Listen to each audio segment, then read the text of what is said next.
If you build it, they will come is not a strategy, it's hope. And in the case of telehealth, it's also misleading. Who's going to come? Everyone thinks the patients will, but what if your own providers and staff resist using it to begin with? There's a mindset that needs to be in place for telehealth to succeed, and my guest today is going to tell us all about it. I'm Carl White, principal at Market Advisory Group, which is a healthcare marketing agency, and I'm also the host of Practice Care. The mission for both is the same, and that's to help private practice owners stay private. Not only is that usually what they want, but care is better when the provider owns the practice, because that's when they're going to have the most freedom to make the clinical decisions that they think are necessary. It's just different, as every provider has told me, when somebody else owns the practice, whether it's a hospital, a health system, whoever it might be. Eventually, the agenda of the owners gets into the ear of the provider, and nobody ever gets hurt, but it can force some compromises, harder work. Let's just see if we can avoid all that and help them stay private. And my guest today is Christian Milaster.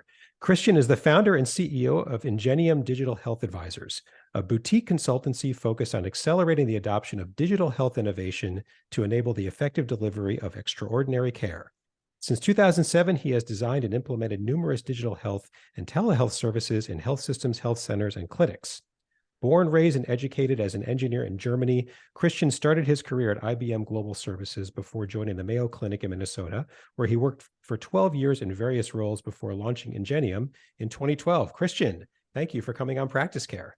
Well, thank you so much for having me here, Carl. Really great to be here. Yeah, you have a cool background, as many guests do, kind of a teaser in the bio, and I want to start with you where I start with every guest. Help us get to know you better, kind of fill in some of the gaps. I'm curious how we know you started Ingenium in 2012. What was the impetus for that, and what do you guys focus on? Well, I don't know what the teaser is, whether it's I'm German or I worked at the Mayo Clinic. So It's all of it. all of the above. Just take it all, yes. But yes, I always like to say I was born, raised, and educated as an engineer in Germany, and I'm bringing that into my practice as well. The way this all really started is me getting into healthcare in early 2000 at the Mayo Clinic. And it was not an industry I had worked in before. And I was just, after a few months, shocked and appalled by the poor technology that was thrown at the clinicians. My focus had been on the user experience, on really when users use, especially in this case, software or any engineering solution, right? It's got to be user friendly. It's got to be serve the purpose. And right. So when somebody showed me what an EHR was, I was very surprised, to say it mildly. And so now I'm jokingly saying I'm doing penance for the sins committed by software engineering onto healthcare. With that abomination called the EHR, because it was just, I said, I can do this better in my summer project. It's something. I go to my own doctor's I'll go to my own appointment, or I'll go with my kid to the pediatrician, and just it's clicking and typing, and they've got it down, but it's good 20 or 30 clicks for each thing. And right. Wow. They've been doing it for a few years. So it was never designed. And so understanding the power that technology has, and having an affinity for technology, I have now made it kind of my professional life's mission to help clinicians to deliver, as you said in the introduction, extraordinary care to their patients, because that's what I learned at the Mayo Clinic, that the needs of the patients are the only needs to be considered. Yeah. As the founder said, or the needs of the patients comes first, the modern version of that statement. And I've worked with so many great clinicians, and I saw them struggling with not having the right data, not the right decision tools, right? And so it's as a physician, an engineer's view of clinical care is you make a diagnosis, you design a treatment plan, then you manage the treatment plan, and then you hope they don't come back. So, right. And so if you break it down like that, what services, what solutions, what technology solutions, but even more importantly, what workflows can we provide to do that? And so when I had the opportunity in 2012 to launch my own consulting firm, I was ready. Somebody turned to me and said, how can we secure expertise for our organization? I said, you can hire me as a consultant, and Ingenium was born. And so I've been doing this for almost 12 years now, growing it now for the last 2 or 3 years into a boutique consulting firm. And we're having a lot of fun working directly with clinicians, helping them so that they can really practice as on top of the license, meaning that they don't have to do all this administrative overhead work or the technical troubleshooting work. Which will be music to every clinician's ears who's listening. And how much of your practice is telehealth as opposed to other About 70-80%. So Okay. we're focusing on also the enablers of just doing telehealth well, which is our organizational strategy and helping leaders to run the organizations well. We work with a lot of community health centers, smaller clinics, smaller organizations with 4 or 5 clinics Yeah. spread across a large geographic area. And so we're working on that side. I work with some digital health startups as well on the same problem. It's like once they sold their solution, how do you actually get clinicians to use it powerfully? Because selling, marketing, or developing marketing and selling it is one point, but then you actually need to have physicians to actually use Right. it. So we're working on that side of the aisle. But yes, telehealth is about 80% of our Okay. business. So a big part. So, and talking about telehealth as you and I are going to talk about it today is different. I was thinking about this before in getting ready for this interview.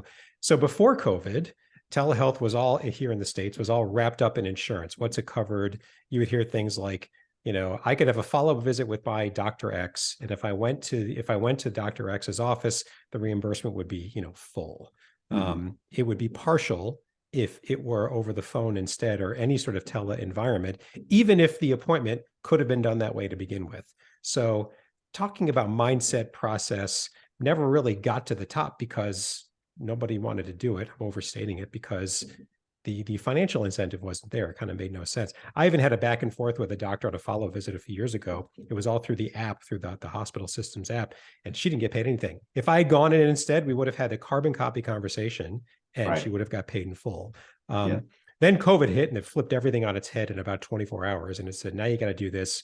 We're going to cover it full. And nobody stopped to think about mindset because there was no other way.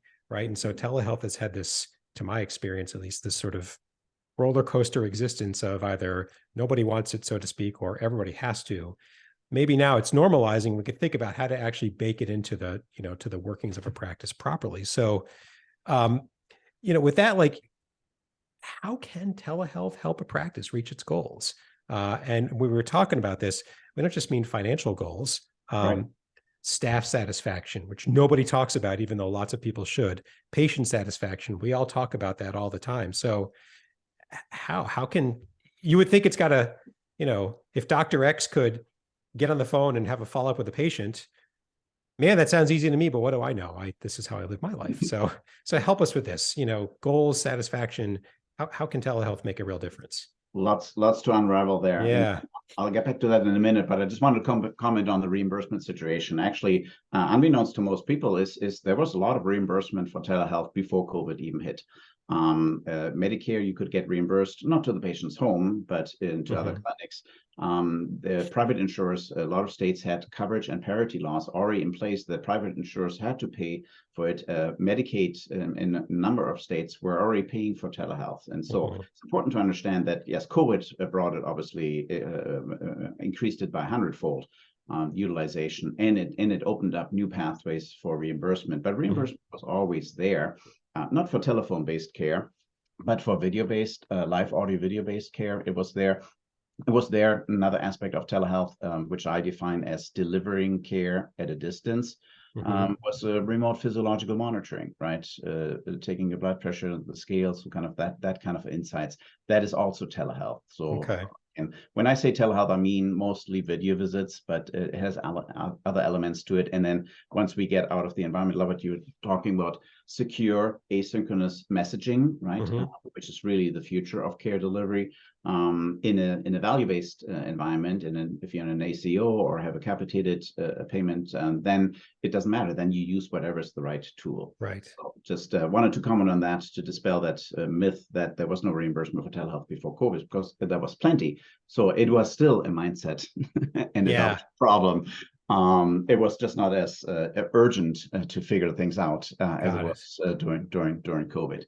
But back to your question. So I like to think as telehealth in kind of 2 different ways, and I'm happy that this your podcast is aiming at clinicians as well as business owners, because I see telehealth as 2 things: a clinical tool that clinicians can wield whenever it is the right way to deliver care.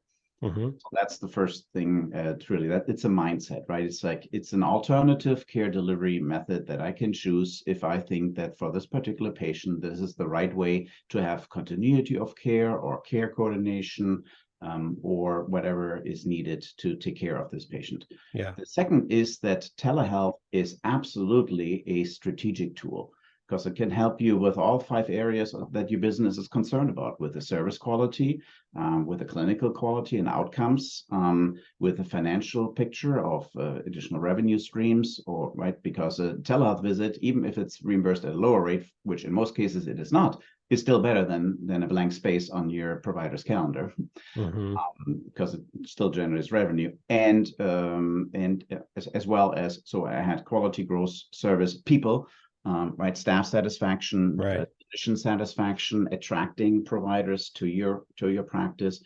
And then the last thing is maybe community, right? How you are integrated into the community, how you're serving your community. Those are the 5 common pillars of strategic plans of any kind of healthcare organization. And telehealth helps in all 5 of those.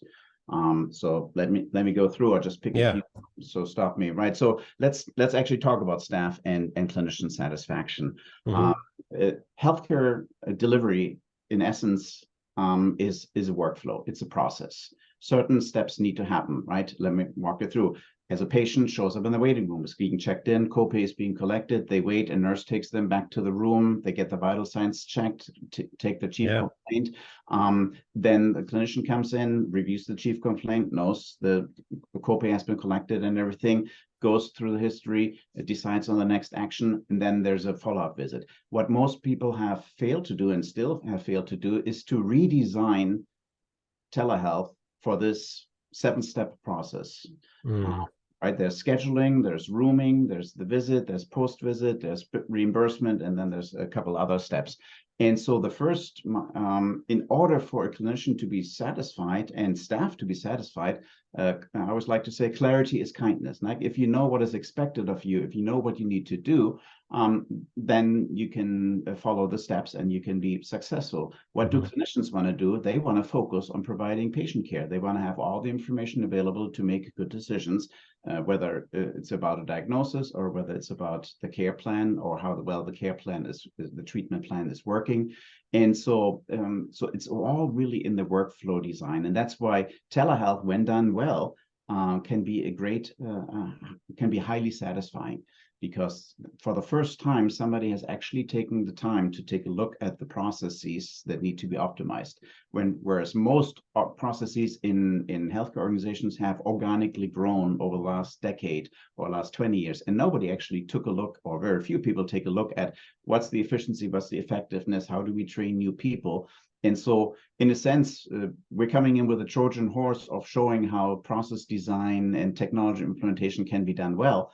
But that knowledge, that when we help in a clinic to do that, can be transferred to any other things, because ultimately our vision is to enable the delivery of extraordinary care, and it doesn't have to be always telehealth. So are you saying that telehealth, as it's available right now, does not fit the current process of treating a patient for a patient? Well, telehealth, like square peg, round hole, kind of, sort of. No, it's just nobody gave it a thought, right? I mean, 3 years ago, right, in at the beginning of COVID, it was like, here's a webcam and a Zoom license, now do telehealth, right? Right. That kind of was the mindset, but nobody thought about, well, how do we schedule a patient? How do we prepare? How do we room a patient before they actually show up? How do we collect their vital signs? How do we how do we check in with them? That process was rarely defined.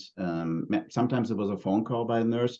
Oftentimes it was just a text that was sent, a text message that had a link in it, and you clicked on the link, and suddenly you stumbled into the either waiting room or into the the virtual exam room. Right. And then the physicians didn't know, right? We're recording this here on Zoom. They didn't know, need to look into the camera, establish a little connection, right? Acknowledging what's going on. Nobody has trained them on what we call the website manners. Oh, interesting. So bedside and website manners. Nobody's trained them on that, and so it's not a square peg in a round hole problem. It's really, you needed to redesign the workflows and optimize it for that disconnected experience because the patient is in one location and the clinician and the staff are in a different location, Right. and you need to redesign the workflows. The other element, the really key kicker for a really great experience, is a telehealth tech check. Somebody calling the patient before the first visit and saying, hey, you're doing telehealth here for the first time with us. Just want to make sure the technology works. I see in your background, you've got a very bright window there, so you may want to reposition yourself so that can see your face, and I see you having a cell phone. Make sure, do you have a stand or somewhere where you can prop it up rather than holding it in your hand, because that's a little tricky, right? So in a 5-10 minute call, you can really empower a patient to feel comfortable about using the technology, and that makes the clinician absolutely happy because they just zoom in. The patient looks great, sounds great, has great lighting, they know what's going on, and you can focus just like in an in-person visit on at hand. Well, so let me ask the question a little bit of a different way, because the question is, how can telehealth help a practice reach its goals? Yes. With regard to satisfaction? How can it help it reach its goals maybe better than not having it? Because I want to make sure I get the essence of what you're thinking. Yeah. Well, because there's a lot of rework to do, right? I mean, the processes have to be, not that it's not worth it, but if you take the standard process today of, step 1 to step whatever final, with a patient going to an office for a visit, you say just layered telehealth capabilities on top of it. What I'm taking is not going to necessarily work very well because it wasn't designed for a telehealth visit experience. It was designed for an in-person experience. Right. So how can it do better? The way it increases satisfaction is that when the workflow is consciously and carefully designed, it really focuses on optimizing for the clinician's time, to focus just on the care experience. So I would not venture to say that it is that telehealth is more satisfying than in-person visits. So that is not my point. But telehealth done well can be as satisfying, or even even more satisfying than it is. For some people, they want to work part-time. They want to maybe work from home, right? Just spending a day away from the clinic and just maybe knocking out a day of telehealth follow-up visits is just really great. Right? If you're again, if clinicians are in transition, maybe they just had a baby, or they're staying at home, or they're a caregiver, right? You can provide some flexibility. You don't longer have to come into the clinic.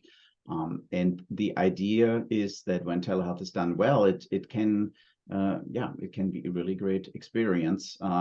Now, if you have a well-oiled machine in your clinical practice where the workflows are well designed, again, you work with in smaller clinics, you work with just a handful of people, and so you really have designed it the way it's optimized for your work style. Right. But if you have a few other providers, if it's more than just you, right? If you have 4, 5, 7 providers, then you get some variability in your processes, and this is where telehealth is much more predictable and much more enjoyable. Got it. So, okay. So that helps. So if it's an in-person visit, a well-optimized process looks like this. If it's a telehealth visit, a well-optimized process looks like that. Don't just layer one on top of the other. Right. But yeah, I mean, I totally see your point. If both parties, patient and clinician, could be sort of anywhere at any time, but anywhere, you can sort of see it happening. If you're thinking about a primary care practice, what do you care about, right? You've got a lot of patients with chronic diseases, and you just want to make sure that you're taking good care of them, right? You see them once a month, you see them every 3 months, depending on the comorbidities that they have. And so if patients cancel because they can't make it, or they don't have the gas money, or they have 2 jobs, and couldn't find childcare, and you can still serve them, right? If they say, thank you, doctor, for doing this over telehealth, I wouldn't have been able to make it, and I know you would have renewed my prescription, but I really wanted to talk about a few things that have been happening, and I wouldn't have been able to make it in, right? That also increases the satisfaction because it's about continuity of care and proper care coordination. And so really that's why I think telehealth and in-person care as a hybrid care delivery solution creates extraordinary care delivery, because not being able to make it to the doctor is no longer an excuse for missing an appointment or skipping. It doesn't have to be, right? It doesn't have to be, that's for sure. And it's a it's a very nicely unplanned segue to the next, because the next question I have you about, it's more about process and change management of the tech. And just my little anecdote, different. This was a few years, this is during COVID. I had an appointment with a specialist, and I thought, well, it was an appointment with the specialist, but I get a call, kind of like a pre-call, what you said, just to make sure things are in order. And then I was told, well, this first call with the specialist is to figure out if you really can do this telehealth or not. To which I said, blood immediately boiling, no, it's not.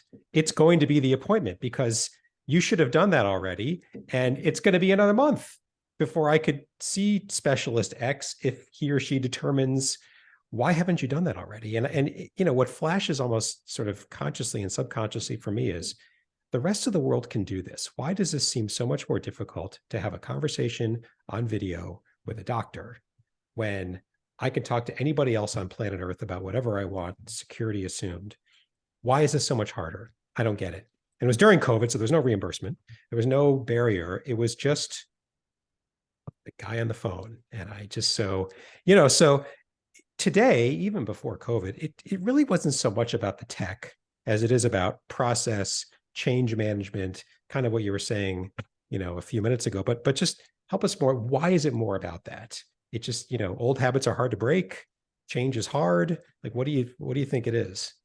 Well, what I have discerned, having been in healthcare for 23 years, is that healthcare is unlike any other profession in the world. It truly is, because the consequences of poor service can be detrimental for a lifetime, right? It can be debilitating, it can be deadly. And so clinicians, I think from the early days of their training, their educations, it's being drilled into the head that the processes we follow, the rules we follow, the practices we follow, the principles we have in place are here for a good reason, right? Disney can experiment with a new system, and then some people don't get into the park, or they are disgruntled and then they cancel their membership, right? Mm-hmm. Or they fix it fast. Yeah. Right. And so obviously it sometimes is compared to the airline industry, but a pilot and a physician have nothing in common, right? A pilot doesn't interact with the patients except the corny jokes that some of them do. But other than that, they're an operator, right? They're more an X-ray technician than they're a clinician. Yeah. So the airline industry and the flight attendants that are there for the patient's safety, right? And they're service providers, and but they're not your servants, which is why the airline industry has changed, because then they were treated like servants. They presented like that, and so they're here for your safety and security. Yeah. So and they are. So there's nothing out there like that. If you make a mistake, then people will die. People will get disabled. And so I get it. I totally get it that you cannot change care willy-nilly. You cannot just change out try a new drug or psych, right? Or try a new treatment, or here try this great drink that has helped this other person that I know, right? It's not how this works. It's riskier. Yeah. There's a research paper that did a meta-analysis. It takes them on average about 17 years for half of the physicians to adopt a new treatment protocol that was proven in a landmark clinical trial. Wow. So what does that tell us? 17 years. Well, that's from age 21 to age 38. That is the lifespan of a physician's education. Mm-hmm. Right? That's by the time you're 35, 38, you're finally allowed to make your own decisions, but you've been indoctrinated by the rules and by the constraints of all your presets and mentors that you've had, so that by the time you come around and making your own decisions, you have lost that ability. And most clinicians had some. It was funny to see the physicians who were in their late 30s in the early 2010s, like 2012, when the iPhone had been like around for 5 years, right? So they came up and they had no clue about internet and technology and LinkedIn and Facebook, and right, because they were heads down, just becoming a superb clinician, and so they kind of missed what was going on in the bigger picture. Yeah. And so this is why there is resistance to change, because it's been educated, it's been trained that change is dangerous, for our patients. Yeah.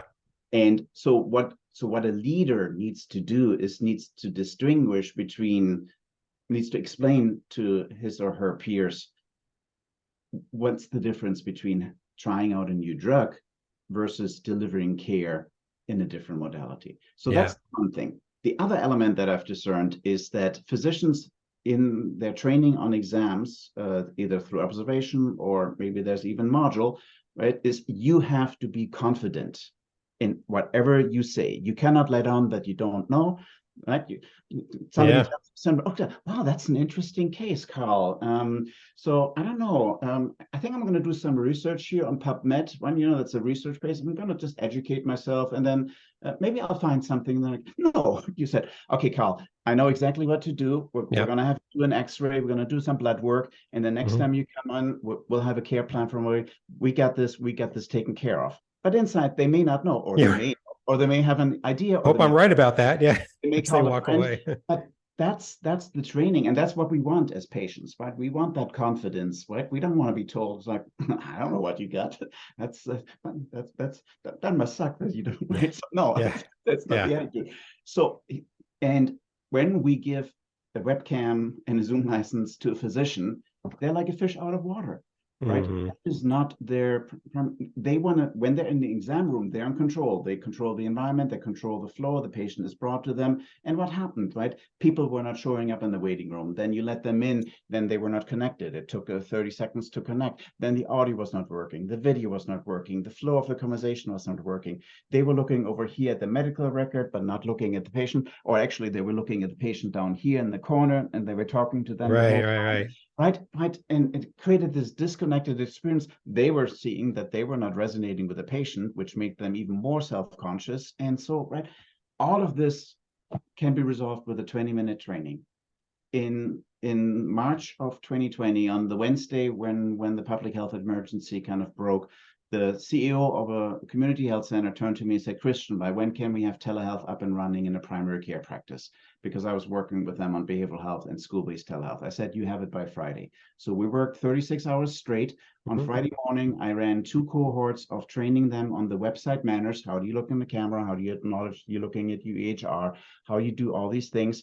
And about 2/3 of the clinicians signed up for the class. And when we did satisfaction surveys the next week, they were on a 4.3, 4.5 out of 5 report. The people who didn't show up had 2.7, 3.2 scores, because they didn't think it was going to work. It was a self-fulfilling prophecy. They didn't want the training.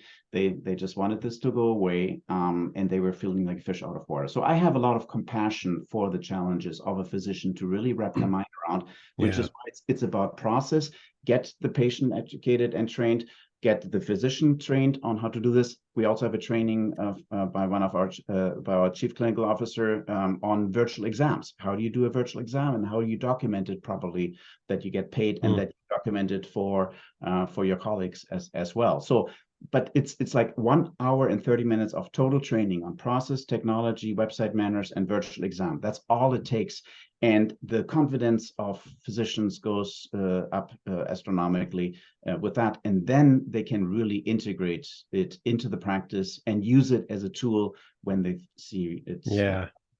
The other part, it's the other part about change management. I was reminded there has to be a compelling reason to change, right? Yes. So COVID gave us that. I mean, it was as clear as day. But then COVID faded a bit. And so here we are back, and some stuck with it. I don't know what the stats are, right? Some kind of, went back to what they had it before. If there's not a compelling reason to change, it's hard, it's hard. So let me give you some reasons. Actually, I write a weekly article on telehealth, and I published one this morning because it's Telehealth Tuesday, and we're recording this on a Tuesday. Oh, beauty! And, so I wrote about guiding clinicians to do telehealth well. And there's 5 elements to change management. You need to raise the awareness. Why is this important? Why we need to do that? So I'll come back to that. There it is. Yeah. You need to create the desire in order to do it. You need to provide the knowledge, right? What tool do I use? How do I integrate it? How do I schedule a visit? How do I let the patient know? You need to then provide opportunities to create the ability, right? Some practice sessions, some access to support if something is not working, some just-in-time learning. And then the last one, as a leader, you need to provide reinforcement, right? You really need to encourage your clinicians to continue to use telehealth. And if they don't want to use it, to figure out what is the root cause and how can you overcome that. Here's the reason why it's important. The modern healthcare consumer has changed. You commented on that. We can do this everywhere else. Why can't we do it here? And right now, there is, at this very moment, I would guess there's 10,000 telehealth visits going on every very minute in this country. Right? There's all the virtual only care providers, all the commercial health insurance companies send you postcards saying, don't go to the doctor, please don't.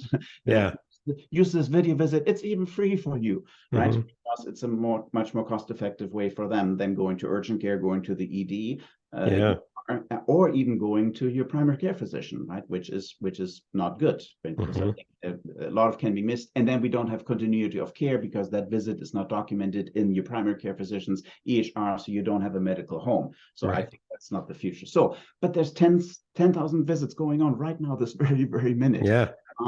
And so people are doing it, and they're doing it well. And it's what the modern healthcare consumer expects, right? We expect it from Amazon, we expect it from Uber, we expect it from Airbnb. We've been trained that we can have convenience, we can have immediate access, we can have feedback, right? And so that's where this is coming from. So the pressure is coming from the modern healthcare consumers. The pressure is coming from the health systems and from the traditional healthcare providers that have embraced telehealth. They hire a telehealth coordinator, they hired a telehealth director, they have a chief medical officer for virtual care or even for digital health, right? So they're investing into, because they see it's the future of hybrid care. And then the third element is the non-traditional competition, right? It's the Amazons, it's the Apples, it's the Berkshire Hathaway, right? It's all those self-insured companies that are trying to figure out to lower the cost. And then Amazon has launched a virtual first care model, right? And that is the future. If you have a problem, you first have a virtual visit, maybe with a nurse, and then you get escalated to a clinician, or you get sent to the emergency room, or you get sent to the urgent care, or a meeting gets scheduled for in-person, or probably the next step is actually tests. No physician makes a diagnosis solely relying on the physical exam. I have a nurse practitioner in rural Virginia at a community health center who has diagnosed colon cancer and myocardial a stroke. She has diagnosed stroke and colonoscopy over a telehealth visit. Now, did she diagnose it technically? No, but she had an inkling, but based on patient intake interview, she said, you got to get a colonoscopy. And sure enough, he had colon cancer. And for that lady, just based on the history, just having the conversation, she said, okay, I think you had a stroke. Let's bring you in. Let's have tests being done, right? Nothing of that would have made a difference with the physical exam, which is a lot of red herring excuse by clinicians why they don't want to do telehealth. So competitive pressures by non-traditional providers that want to have a big piece of this lucrative healthcare pie. And Amazon knows how to innovate. Amazon knows how to optimize the user experience. And Amazon launched Amazon Care. I think it was what it was called 3 years ago. Decided it doesn't work and then shut it down, right? No clinic can do that. No hospital can do that, right? Once you're in it to win it, and you want to stay. As a physician, you can just say, okay, let me open a practice. Oh, it doesn't work. Let me do something else. No, you're kind of stuck doing medicine. Care. So you got to figure it out. And those are the challenges. And that's why I think it's imperative to wrap your mind around telehealth, because this is just the gateway drug to digital health. You got to figure out how to integrate digital health innovation, starting with telehealth, which is very simple, so that in 3-5 years, you can integrate digital therapeutics, digital diagnostics into your practice, because you have learned how to take a technology and integrate it into your practice, into your workflows, and manage the change that is needed for clinicians to embrace. And it sounds like, if you can get to the point where when I must be in person, I'm in person. And when I don't need to be in person, I'm not in person. I'll tell you, I don't go to too many doctor visits, but when I do, I walk away going, kind of wonder if I needed to come in today. Or with, my kids' follow-up visits to this or that. Like, we just kind of sat and talked and the guy typed. Couldn't we have conference called? You know, I mean, like, yeah. So even if you just got that right, that would be Yeah. a hell of an advance, it seems to me. We just had two wonderful telehealth visits with an allergist who runs a solo practice, and he took like 45 minutes and he talked to us about all topics and about my allergy. It was for my daughter, but about my allergy history, my wife's allergy history, and then and we were just sitting in in the bedroom on our Yeah, computer and having this conversation. We didn't have to travel. because that was the visit. It was a discussion. Right. And he covered everything that he needed to cover, and it was relaxed and unhurried, and he got paid, and we got great advice, and then we ordered a test, and then we talked about the test results and what it means. But yeah, I mean, he's just 12 minutes away, right? So it's not a problem of logistics, but it was just as good. So he definitely has embraced that this is the way that he will deliver care, because whether he sees them in person or not, they still need to go somewhere else to get the testing done for allergens. So yeah, it makes you wonder if one day, like, there's imaging clinics around now, right? So you don't have to go to the hospital to get an image, depending on what it is. Exactly. You wonder, will there be out, testing clinics, and just you, rather than having to come to the office, can you consolidate these sort of, even better, there's telephlebotomists out there, so the Uber of phlebotomy. There you go. Right? So they come to your home and they take your blood, like they do for the life insurance kind of assessments. Right. You can have a van that parks in your driveway, and you step in and you get a scan, you get an X-ray done. It just takes creativity to figure this out. Yeah. It's already there, and if usually you don't get them scheduled right away anyway, and you just drive into the neighborhood and you just cover 20 patients at the home. So yeah, it's all 80-90% of current in-person visits, outpatient in-person visits, can be done telemedically. Wow. There's no reason. That's a staggering number. I believe you, but I just never really wrapped my head around it. Because I always ask physicians, okay, when do you really need somebody? Yeah, okay, if they have a wound that is bleeding, yeah, telemedicine is not going to help. Yeah. Right, but that's treatment. But the rest of the outpatient visits are conversations, going over test results, figuring out which tests to order, checking in with people, which is why behavioral health is at 30-40% rates. But primary care still is very conservative, right? Because it's hard to wrap your mind around that you're no longer listening to the heart and lung sounds, which one primary care physician told me. He had been practicing for 30 years, and he told me 10 years ago, he said, Christian, I cannot remember the last time it made a difference when I listened to it, because when I listened, I already knew. I already knew. When I listened and I heard something, I already knew. It hasn't been there. I don't know the last time it actually surprised me that I found something that I wasn't expecting. And so he said, telehealth works. Bring it on. Yeah. Man, we have covered a lot of ground, and I only asked you a couple of questions, but I guess there were some follow-ups in there. But a couple of wrap-up questions I ask every guest to kind of bring us to the finish line. Anything you think I should have asked you or we should have talked about that just didn't come up, that's important for what we've talked about? Change starts at the top. It starts with a leadership mindset. And if you as a practice owner cannot get comfortable with really embracing the idea that telehealth is here to stay, that using technology, using even AI, which I define in healthcare as augmented intelligence, not artificial, augmented intelligence. Okay. If you cannot wrap your mind around that this is the future of care delivery, then telehealth is not for you, and it's gonna fail. And there are economic consequences even now and down the roads, because consumers will self-select as to where they want to get the level of care. They definitely will. So yeah, if you want to be a late user, wait for your competition to start to close in on you, and some patient leaves, and you catch wind of, well, it just seems so much easier to be a patient over, down the street rather with you. Absolutely. And the other, you're right, because most practice owners, the owner, they're also a practicing, provider. And so, lead by example could never be taken more literally, right? If you would be one of the ones to use it. So this isn't the kind of thing where you can walk into a staff meeting, make a proclamation, walk out, and expect it to happen forevermore. No. And it's not very, even the process redesign, which you commented on earlier, right, is not that time intensive, right? You get your right team together on a Friday afternoon, and you just walk through the processes, you design, you have everybody do some homework, and okay, what do I want the experience to be like for our patients, for our clinicians? And you start with that expectation, and then you design backwards from that, right, with the help of somebody who has. The other thing is, health organizations, especially small clinics, are good at running things. Some of the better ones are good at improving things, right? They do continuous improvement, PDSA cycles. So if they're a little bit more mature and more tuned into the quality world. But very few clinics have ever launched anything new service line, right? It's hard enough to open up another clinic.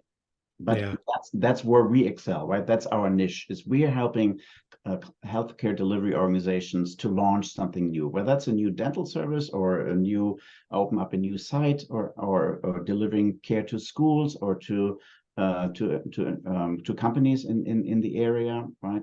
On site care. So our expertise is really enable the delivery of extraordinary care when you're doing something new. It's not about optimizing, but it's new offerings, because that takes change management, process design, and that's the critical skills and expertise that we provide, just like the specialists provide special expertise. Cool. And then the other question I ask is, where can somebody get started?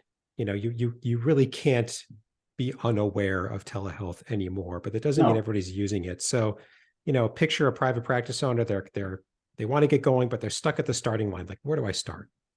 What would you recommend? Ask your patients, right? It's the needs of the patients that comes first. So ask your patients, right?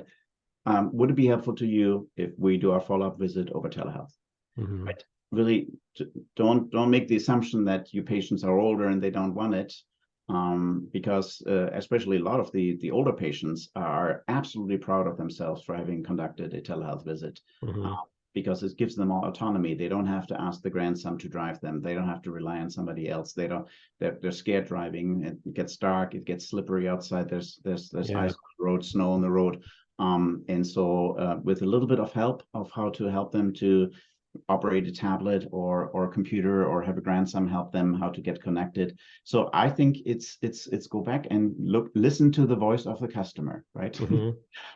What are your customers telling you? And then ask your peers. It's like, where are you on the spectrum of fully embracing telehealth, or being reticent about it? And if you're not embracing it, ask your clinicians why. Right? What support do you need? What education, what training? If they say, well, it just doesn't work, well, then you don't have a good, honest conversation. And you need to dig a little bit deeper. But but as a leader first, you need to, where do you get started? Is you get started by just figuring out the mindset of your clinicians and the mindset of your patients, and use that as a starting point. And then read up. There's telehealth resource centers around where you can ask questions. There's a handful of consultants like us who specialize just on that. There's, as I said, I've written, and I think it's going to be in the show notes, I've written 210 articles now on telehealth and telehealth optimization. So there's a large number of things. Send me an email and ask me. I have questions about workflow and reimbursement, and I'll send you links to articles. Self-study, and then don't mind paying for expertise, right? It doesn't have to be me, but don't mind paying for expertise to get you started, because this is not rocket science, but getting clinicians to use telehealth well, that is rocket science. I mean, it sounds like, commit to it. Understand it's going to be a bit of maybe a bumpy road here or there as you learn it. But I'll tell you, as a patient, if you tell me, you need to come in when we need to examine or under these circumstances, I'm happy to do it. I'm happy to come in anyway. Like I have much of a choice. But if you tell me, look, we're just having a follow-up visit, we're going to have a discussion, stay at home or wherever, and we'll just, awesome. I will, the loyalty just shot up, because that's very rational. It makes sense. Cool. Christian, thank you. Thank you for coming on Practice Care, for opening our eyes to this. It's not so much about the tech anymore. It's about, are you committed to it? And are you willing to change the processes you need to for good reasons in order to do it? So thank you very much for coming on Practice Care. Well, thank you for the opportunity. I was glad to help out clinicians, especially those who want to stay in charge. So definitely supportive of that. Absolutely. So, Christian Milaster, we're going to put all the contact info that you provided us and the other links in the show notes, so that anyone who wants to read more about you or contact you will be able to do so. A couple of points before we wrap up. First, if you're like Christian or us, you want to help private practice owners stay private, or if you're a private practice owner yourself and you've got some experience on the business side of practice that you think others would benefit from hearing about, let us know. We want you to come on Practice Care and tell the world about it. In the show notes for Christian's episode and every episode, there's a link, a couple of questions. Tell us what's on your mind so we can get you scheduled as soon as possible. And finally, we do a new episode every week on Practice Care. The best and easiest way to stay up to date with those is to subscribe. We're on Apple, we're on Spotify, Google, just about every platform. We're on YouTube. Subscribe to any one of those so that when new episodes drop, you can get them right away. Thanks very much, and until next time.